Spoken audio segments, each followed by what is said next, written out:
Dear students, today we are going to study class 7th SST History, chapter 8, Devotional Path to the Divine। आज के इस video के माध्यम से हम ईश्वरीय अनुराग के बारे में स्टडी करेंगे। In the last video we discuss about the idea of Supreme God and a new kind of bhakti in South India.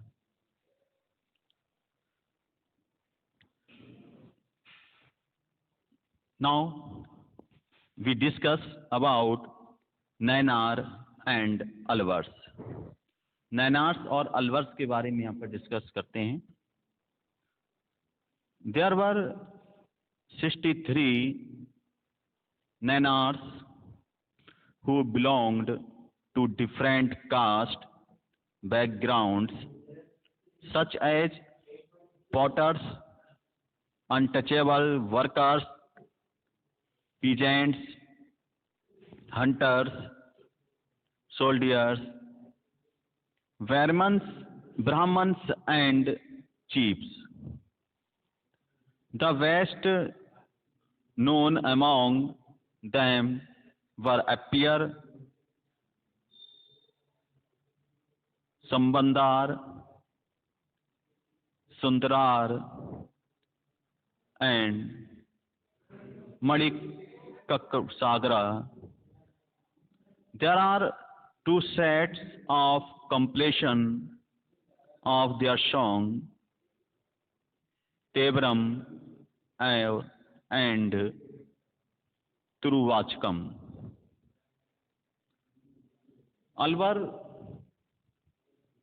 there are 12 Alvars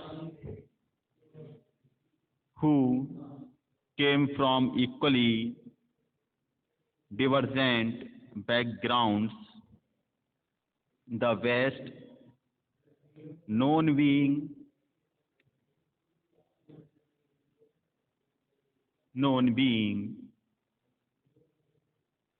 Periyar Alvar, his daughter Andal, Tonan di Pillodi Alvar, and Nammavar.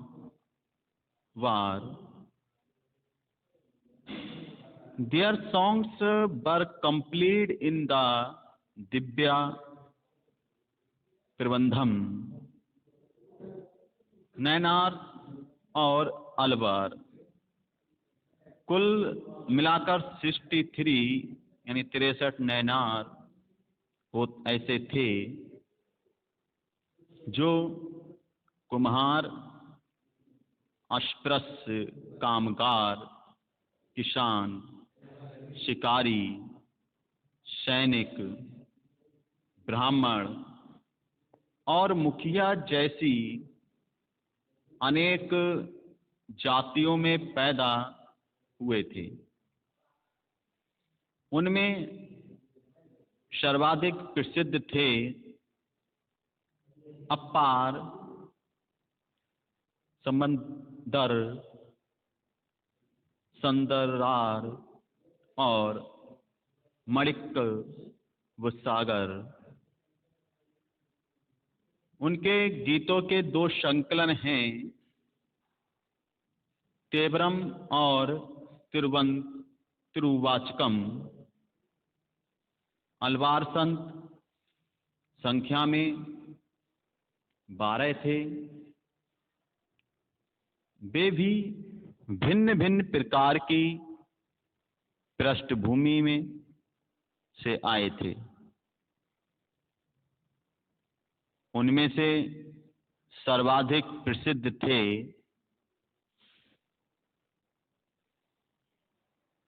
Periyar Alvar, उनकी पुत्री Andal, टोडरी dopey Alvar और नवम्माल वार उनके गीत दिव्य प्रबंधन में संकलित हैं। Between the 10th and 12th century, the Chola and Pandya kings built elaborate temples around many of the shrines visited by the Sant poets, strengthening the links between the Bhakti tradition and temple worship. This was also the time when their poems were compiled. Besides hagiographics or religious biographics of the Alvars and Nayanars were also composed. Today we use these texts as sources for writing historic of the Bhakti tradition. 10वीं से 12वीं सदी के बीच चोल और पांड्यन राजाओं ने उन अनेक धार्मिक स्थलों पर विशाल मंदिर बनवा दिए जहाँ की संत कविताओं की यात्रा की थी। संत कवियों ने भी वहाँ पर यात्रा की थी। इस प्रकार भक्ति परंपरा और मंदिर पूजा के बीच गहरे संबंध स्थापित हो गए। यही वह समय था जब उनकी कविताओं का संकलन तैयार किया गया था। इसके अलावा अलवर तथा नयनार संतों की धार्मिक जीवनियां भी रची गईं। आज हम भक्ति परंपरा के इतिहास लेखन में इन जीवनियों का स्रोत के रूप में प्रयोग करते हैं। फिलॉसफी एंड भक्ति, दर्शन और भक्ति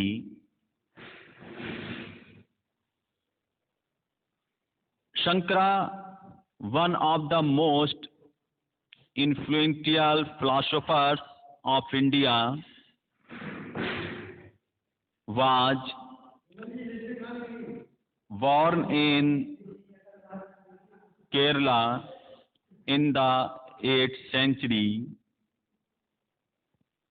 He was an advocate of Advaita or doctrine of the oneness of the individual soul and the supreme God, which is the ultimate reality.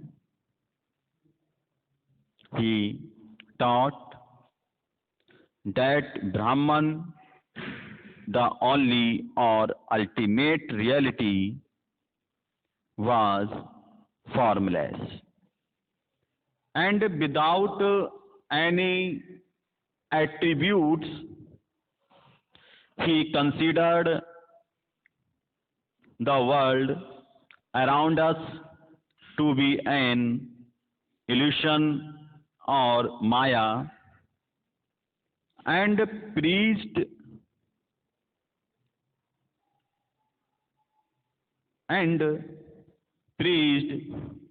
renunciation of the world and adoption of the path of knowledge to understand the truth nature of Brahman and Atyan salvation. दर्शन और भक्ति भारत के सर्वाधिक प्रभावशाली दार्शनिकों में से एक शंकर का जन्म 8वीं शताब्दी में केरल प्रदेश में हुआ था। वे अद्वैतवाद के समर्थक थे, जिसके अनुसार जीवात्मा और परमात्मा जो परम सत्य है दोनों एक ही हैं। उन्होंने ये शिक्षा दी कि ब्रह्मा जो एकमात्र या परम सत्य है वह निर्गुण और निराकार है। शंकर ने हमारे चारों ओर के संसार को मिथ्या या माया माना और संसार का परित्याग करने अथवा संन्यास लेने और ब्रह्मा की सही प्रकृति को समझने और मोक्ष प्राप्त करने के लिए ज्ञान के मार्ग को अपनाने का उद्देश्य दिया। Ramanuj born in Tamil Nadu in the 11th century was deeply influenced by the Alvars. According to him, the best means of attaining salvation was through intense devotion of Vishnu. Vishnu, in his grace, helps the devotee to attain the bliss of union with him. He pronounced the doctrine of Visishta that or qualified oneness in that the soul, even when united with the Supreme God, remained distinct. Ramanuja's doctrine greatly inspired a new strand of bhakti which developed in North India subsequently. Ramanuj 11वीं शताब्दी में तमिलनाडु में पैदा हुए थे। वे विष्णु भक्त अल्वार संतों से बहुत प्रभावित थे। उनके अनुसार मोक्ष प्राप्त करने का उपाय विष्णु के प्रति अनन्य भक्ति भाव रखना है। भगवान विष्णु की कृपा दृष्टि से भगत उनके साथ एकाकार होने का परम आनंद प्राप्त कर सकता है। रामानुज ने विशिष्टतावाद के सिद्धांत को प्रतिपादित किया, जिसके अनुसार आत्मा परमात्मा से जुड़ने के बाद भी अपनी अलग सत्ता बनाए रखती है। रामानुज के सिद्धांत से भक्ति की नई धारा को बहुत प्रेरित किया, जो परवर्ती काल में उत्तर भारत में विकसित हुई।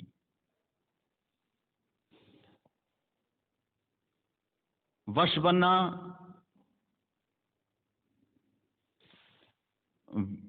वीरशैव्य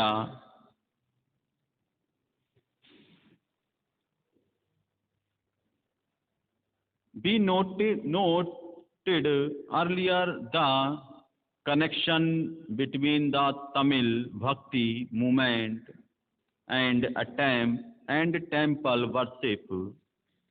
This in turn led a reaction that is best represented in the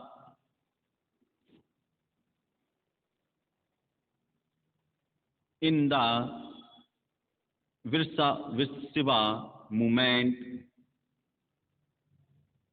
initiated by Vasavana and his companion like Alama Prabhu and Akamma Devi. This movement began in Karnataka in the mid-12th century. The Virashivas argued strongly for the equality for all human beings and against Brahminical ideas about caste and the treatment of women. They were also against all forms of ritual and idol worship. Tamil भक्ति आंदोलन और मंदिर पूजा के बीच क्या संबंध थे, इसके बारे में पहले स्टडी कर चुके। इसके परिणाम स्वरूप जो प्रतिक्रिया हुई वह वशवन्ना और अलम्मा प्रभु और अकम्मा देवी जैसे अनेक साथियों द्वारा प्रारंभ किए गए वीरशैव आंदोलन में स्पष्टता दिखलाई देती है। यह आंदोलन 12वीं शताब्दी के मध्य में कर्नाटक में प्रारंभ हुआ था। वीरशैवों ने सभी व्यक्तियों की समानता के पक्ष में और जाति तथा नारी के प्रति व्यवहार के बारे में ब्राह्मणवादी विचारधारा के विरुद्ध अपने प्रबल तर्क प्रस्तुत किए। इसके अलावा वे सभी प्रकार के कर्मकांडों और मूर्ति पूजा के विरोधी थे।